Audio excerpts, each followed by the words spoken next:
Latch the windows, lock the doors, and put the kids to bed. It's time for another episode of Tales from the Garage! Okay, I'm back again. No long preamble. I know my random vinyl picks. Seems like the last two times I've done it, I've only gotten to 3 vinyls in over 30 minutes, so that's not a real good average. Depends on what I pick out, I guess. You know, if I pick out Wes Montgomery, I'm going to have to talk a lot. So I'm going to go back. Hopefully, I will still share my memories of the things that I'm pulling out. But you know, hopefully not too many factoids do I have to share, and I can kind of get on with the impressions that the album had on me, whatever. So I'm just going to get right to it and hope that in this session I get to more than 3 vinyls. So, first random pick.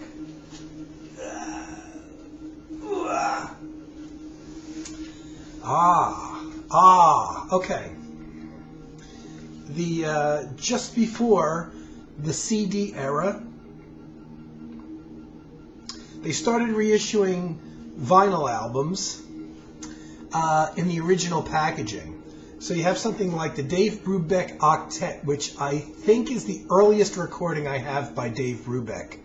And you can see that he was already partnered with Paul Desmond, the saxophone player that was a big part of his quartet, and Paul Desmond actually wrote Take 5, which was the big hit from the Dave Brubeck band. And Cal Tjader, who, oddly enough, I just randomly picked a vinyl of last time, was also an early member. This octet, I think, goes back to Dave Brubeck's college days. And this album I bought, you know, with that original great cover drawing. A little hard to see, maybe. I love the cover art from this era. This was recorded when? I want to say the early 50s. The band actually started in 1946. However, because of the financial aspects of keeping a large band together that was playing music that was highly arranged and not considered commercial at the time, the band really didn't stay together. And I know it was much later on that the group, I don't think, was even in existence anymore when they had this chance to do this recording. So they kind of, I believe they regrouped this octet. And wow, I know I spoke about this in some of the members. Cal Tjader, hopefully you know well. Paul Desmond, late Paul Desmond, which you should know fairly well if you know anything about Dave Brubeck's history. Another guy in the group, Dave Van Kruyt, went on to be a jazz educator. Actually, he won a graduate composition award at Mills College back in 1952. And he was actually an arranger for Stan Kenton. And went on to become an educator, music educator. When was this recorded? I don't think this was recorded in 46. I know the group was around in 46. Actually, yes. Yeah, some of the pieces. It says some of the pieces on here were recorded in 1946. I didn't realize they went that far back. But I want to say I also thought that some of the tracks were recorded sometime later, you know, within a few years. Much more arranged music than you're probably used to hearing if you know Brubeck from his quartet, or you know, even his later period stuff post quartet. He pretty much stayed in a small band format. This is compared to the Miles Davis early was it the No Net that Miles Davis had, the Birth of the Cool sessions. This actually predated them, I believe. and which was also, yes, 3 years before the Miles Davis No Net, which did that early version of cool jazz, as it was called, which was again highly arranged, large band jazz. This is an enjoyable album and pretty well recorded for 1946, and I thought it was actually recorded a bit later than that. There's even a couple. There's a couple originals by Brubeck on here. They do like jazz standard, like How High the Moon, The Way You Look Tonight. What is this thing called? Love, which is called Porter Tune. Harold Arlen tune, Let's Fall in Love. But they also do several originals by Dave Van Kruyt, the jazz educator dude that I spoke about that was a big part of this. So there's also originals mixed in here. You have to be open to it. It's very conservative sounding. I remember buying this, but I don't know specifically what drew me to this, because I do prefer small bands. Now, by the time I got this, I was already familiar with Dave Brubeck and his small groups, and even his earlier bands where he had a trio, where he played in a trio, and I believe Cal Tjader was a part of that as well. So maybe it was just my desire to hear early, this is probably about as early as Brubeck gets, to hear early Brubeck in a different setting with a larger band. I also dug the cover art. I'm very partial to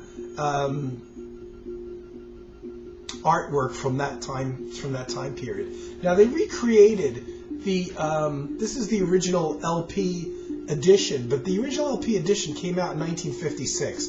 So I don't know if that was a case of the sessions not being released initially when they were recorded in 1946, or whether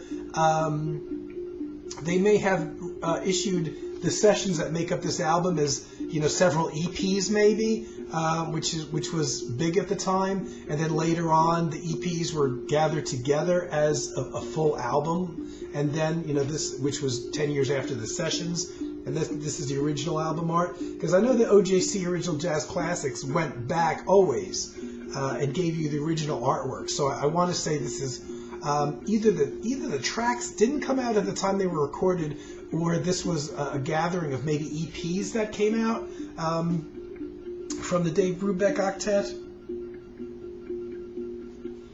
But I love the OJC, and a lot of these, I'm betting at the time this record was probably one of those, like most of the OJC recordings, that were available as twofer record sets, and when they, the twofers are very big in the 1970s, and when they put those together, they always slapped on new cover art that was contemporary for the 1970s, that didn't really reflect the music inside, which was often from the 50s and the 40s and the 60s. And then the OJCs came along, and it was, would you call it a collector thing? I don't know. But I was drawn to them. And in fact, I repurchased as single albums some of the things I already had on twofers, simply because they did all the original kind of liner notes and the original covers and all that. And I really dug them because they were really reflective of the time period that the music was made in, and of course, done in the style that wasn't done anymore, even at that point in in the 1980s when the OJCs came along. They were very much not making art that was like that style of artwork that had pretty much gone out. So the OJC was one of the last ways that jazz music got repackaged and reissued in the era just before the CD era came out. Because honestly, I probably got this like around 80, somewhere between, I don't know, I probably don't have the receipt in here. 81, 82, 83, 84, right in that era when the OJCs really came around. And apparently did well, because there was a slew of them that came out. And next thing you know, the CD era came around and all the music got reissued all over again. But it's fairly conservative sounding, so you have to be open to a more of a conservative form of jazz. It does sound very old-timey now, but if you know the musicians, if you are familiar with a Paul Desmond or Dave Brubeck or Cal Tjader, if you're familiar with their styles, especially later on in the 50s and 60s and 70s, it's really nice to hear them in that context. I'm 10 minutes into it, so I'm trying. I'm going to pick another one. Where do I pick? These are so tight in there. Did I talk about this? Well, I got a lot of ECM back there. Spirits, Keith Jarrett. Double album set. I have this on CD. Very frustrating. I bought the CD, and one of the tracks on the CD will not copy. It won't. The CD player will only play it about halfway through, and then it skips and gets stuck. And I pretty much listen to all my music from the computer anyway. So I tried copying it into the computer, and I could never get that one final track. I forget whether it was disc 1 or disc 2. I could never get that one final track to copy over. So it was a bit frustrating to me. So here's a 2-record set. I bought this as a new release when it came out. Very, very rare for ECM at the time to have any kind of liner notes, but there they are. Liner notes on an ECM record. Oh my goodness. What were they thinking? And I guess I haven't read them, but I know the story of the album, and I guess what they explained in the liner notes, because like I said, it's very rare for ECM to have liner notes, is that these were recorded in Keith Jarrett's home in New Jersey.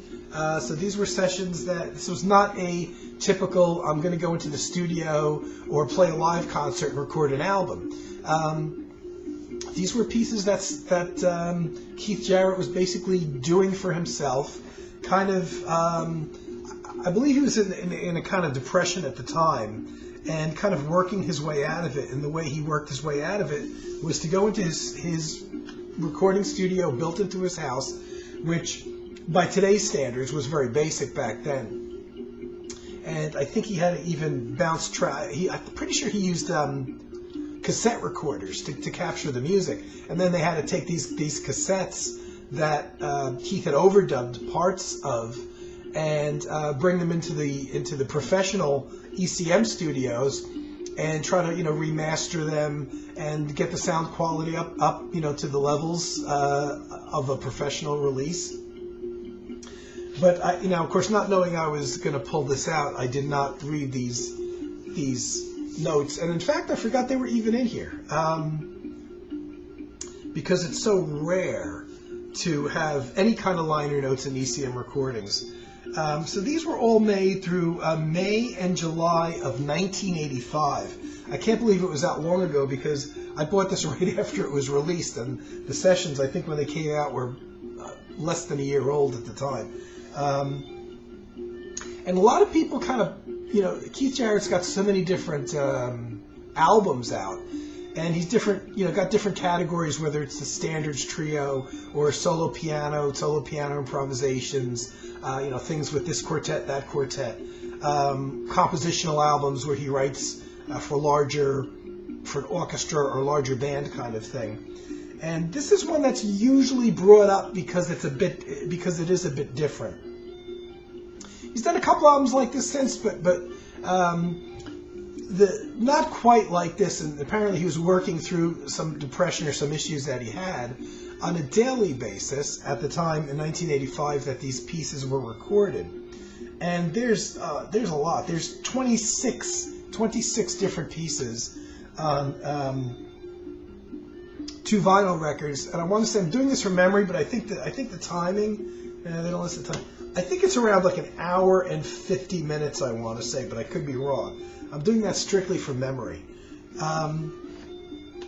And so the pieces range from fairly short pieces of under 2 minutes. There's a handful of 2 and 3 minute pieces. There's only a couple long. There's only one piece that's 7 minutes and one piece that's 8 minutes. Most of the pieces, apart from that, are 5 minutes and below. The concept behind this was every day Keith was going into his little home studio and just creating a new piece. And I believe his work method if I remember correctly, was to do one full piece in a day. And you've got 26 pieces here, so I'm assuming it was 26 days. So there's not a lot of piano on here, which is one of the things that really did set the album apart. For a Keith Jarrett album, not to have piano on it is a fairly rare thing. There's a lot of percussion on here, a lot of hand percussion things that Keith plays various flutes over.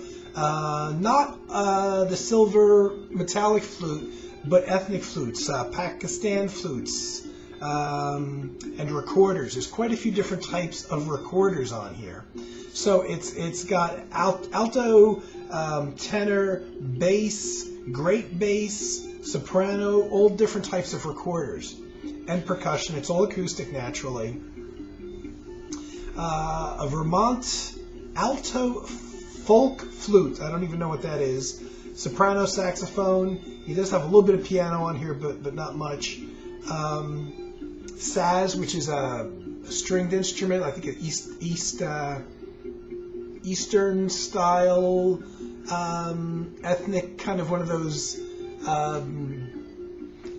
one of those strings instruments. Probably only has 3 or 4 strings that you play one note at a time. I don't think you play chords on it, type of thing. Very ethnic sounding, Middle Eastern type thing.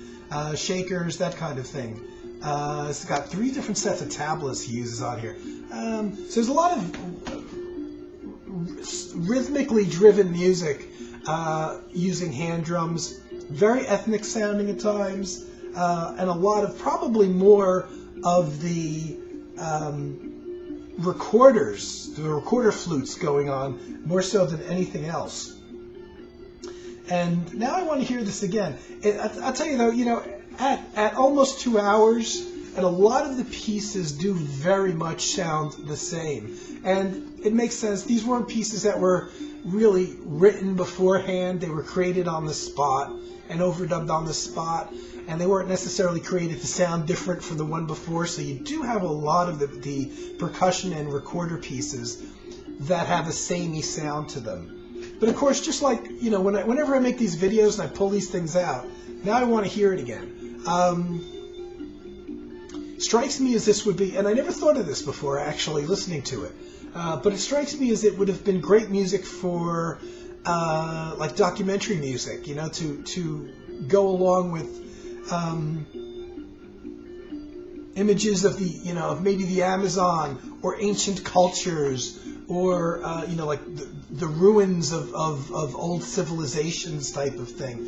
I think the acoustic nature of the music kind of draws you to that. And if you've ever seen in the late 1960s, early 70s, there was this company called I think it was called Sun Classic Movies, and they made kind of low budget documentaries, the kind of which wouldn't ever be played in theaters now because there's so many TV channels that do exactly the same thing, where they'll do this kind of documentary type special on the mystery of this ancient civilization or that ancient civilization, that kind of thing. And this strikes me as music. I never thought of it before, but looking back on it now, it very much strikes me as music that would be excellent to accompany those kind of documentaries. Not only from that era, but even now, because with the hand drums and the various flutes and recorders used, it doesn't necessarily sound. It certainly doesn't sound like it came from an American musician. And I think Carm really, particularly, if I'm not mistaken, really likes that album. Really has it in his favorites. And now I have to go pull out my CD copy and listen to it again. Okay. I'm not doing that great in time, but I'm just going to go pick another one. Pick another from this over here. Whoa! The shrink just came off on this one. But this is a good one. Hey, guess what? I picked an ECM album. I really do have to do something about replenishing my supply. Here is, to my knowledge, I should just probably take. I tried to keep the cellophane on here, but it's ripped from just being pulled out so many times. The reason why I want to keep it on this particular album, though, or I did want to keep it on, is because I'm trying to preserve the cover as much as possible. It's Bill Frisell's very first solo album called In Line, my very favorite solo album that Bill ever put out. He'll never put out one this good. In my mind, he'll never... To me, there's not even a number two. This album is so good, and so much what I dug about Bill Frisell's sound is that this probably is my first and second favorite album by him. This is the only example I know of Eberhard Weber's wife, Maja Weber, who always designed and did the drawings, illustrations for Eberhard Weber's albums. I believe this is the only artwork that I know of her doing an album cover for somebody else. And that's because Bill Frisell played with Eberhard, knew Eberhard. Eberhard actually, Bill Frisell actually did his first professionally released, I don't want to say his first professional recording session, but his first album release in terms of an appearance on a commercially released album was on Eberhard Weber's Fluid Russell album, which is one of my favorite albums of all time. And so there was a friendship, and Bill Frisell did continue to play with Eberhard Weber on a couple of his solo albums, as well as in Jan Garbrick's group for a while. And when Bill Frisell came time and Manfred Eicher asked him to record his own solo album, he asked Maja Weber to do the cover. And I'm glad I have it in LP form, because these are small as they exist. She did a ton of paintings, all of which could be album covers on their own. Simply lovely. And this was recorded in August 1982. I was waiting for this album to come out when I heard Bill Frisell play on Eberhard Weber's Fluid Russell album, which I bought, I want to say a year or maybe two after it was recorded. I went looking for more Bill Frisell, not realizing at the time that Bill Frisell didn't have any solo albums out, and I couldn't find anything else by him. And I, of course, like I said, didn't have the internet to check these things out at the time. And when this came out, I couldn't snap it up fast enough. Was certainly not disappointed in it. And only found years later the reason why I couldn't find any other Bill Frisell material at the time, and around 1980-81, was because Eberhard Weber gave him his first big break, and this was his first solo album, and it came out on ECM. And what I liked off the bat, I would have bought it anyway, regardless of who played on it. But what I saw off the bat was it was my favorite type of album, an all-solo album with bassist Harold Anderson as the only other musician playing on 5 tracks out of the 9 tracks on the album. Let me count. 1, 2, 3, 4, 5. 9 tracks on the album. Upright bassist Harold Anderson, one of the great bass players. I love his style. I love his writing. I love his solo albums. And Bill Frisell on electric and acoustic guitars. And again, I pulled this out. Now I'm going to have to go listen to this. I don't think I've listened to this for about maybe a year now. This is Bill Frisell long before he got into his Americana period, which really didn't happen until after he left ECM. And I was talking about just before his last album, one of my previous random vinyl pulls was a particular Jan Garbrick quartet album that I don't really care for much, that had Bill Frisell on it. And I mentioned how on that one album, Bill Frisell kind of went like fusion, like he was doing this distortion thing on his guitar that was too aggressive, and I don't think it really worked in his approach, to his approach that he had previously established with his guitar sound and everything.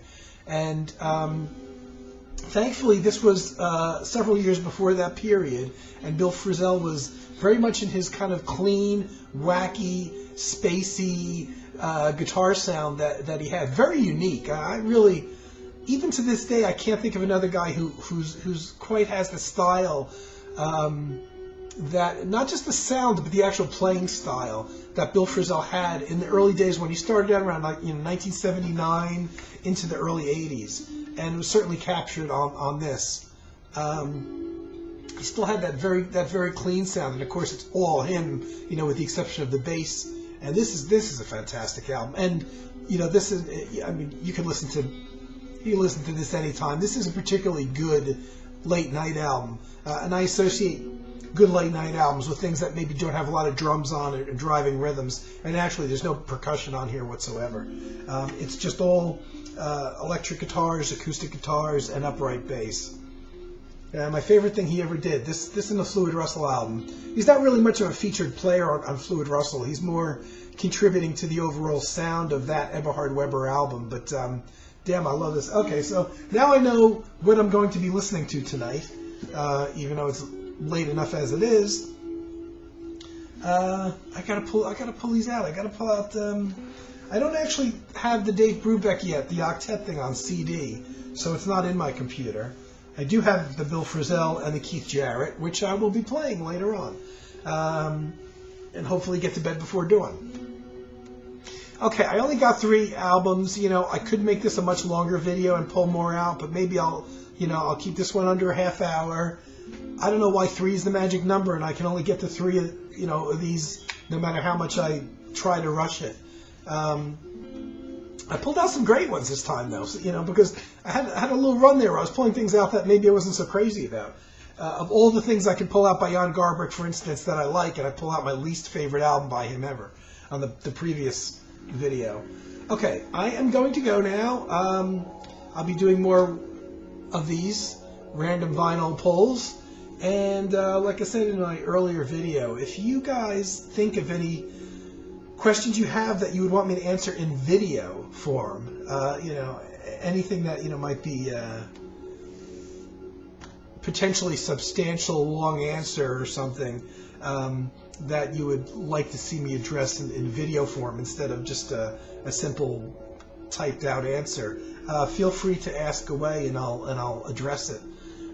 Okay, guys. I'll keep this one under a half hour for your sanity and mine. And I will be back soon. Very soon. Take care. Tune in next time for more Tales from the Garage.